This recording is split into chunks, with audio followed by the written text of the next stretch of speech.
Yesterday, Governor Inslee extended the stay-at-home order for another month until May 4th. While this may feel heavy, I'm going to choose positivity and gratefulness.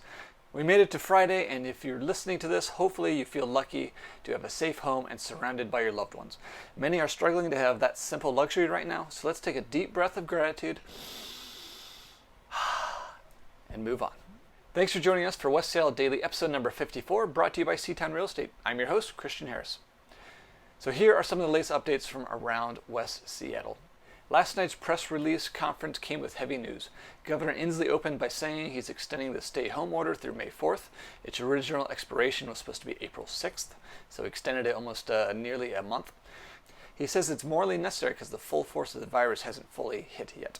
He says the modeling suggests at least 1,000 deaths and more will die if we do not continue this stay-at-home effort. He says the percentage of positive tests are going up, so we're not out of the woods yet, and we will not accept unnecessary deaths in our state. Governor Inslee acknowledges there are economic consequences and that everyone must find ways to support those who fall into financial hardship through no fault of their own. He reiterates that health recovery is vital to economic recovery.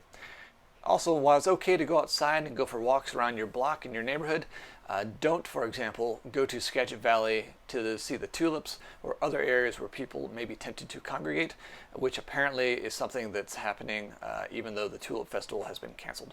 So don't be that guy. So what is going on with the West Seattle Bridge, you might ask? It isn't looking good.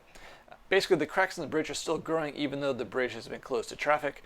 They don't know why, and they can't do anything about shoring it up and a long-term fix until they figure out why it's doing what it's doing.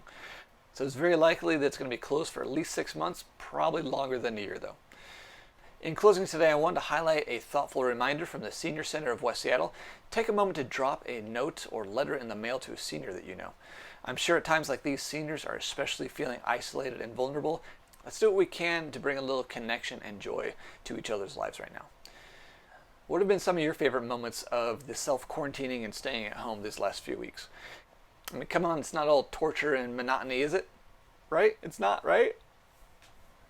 Anyway, don't forget to subscribe to these updates on your favorite podcast app or enable this skill on your Alexa device by saying, "Alexa, enable West Seattle Daily." Thanks for joining us today, and we'll catch you on Monday.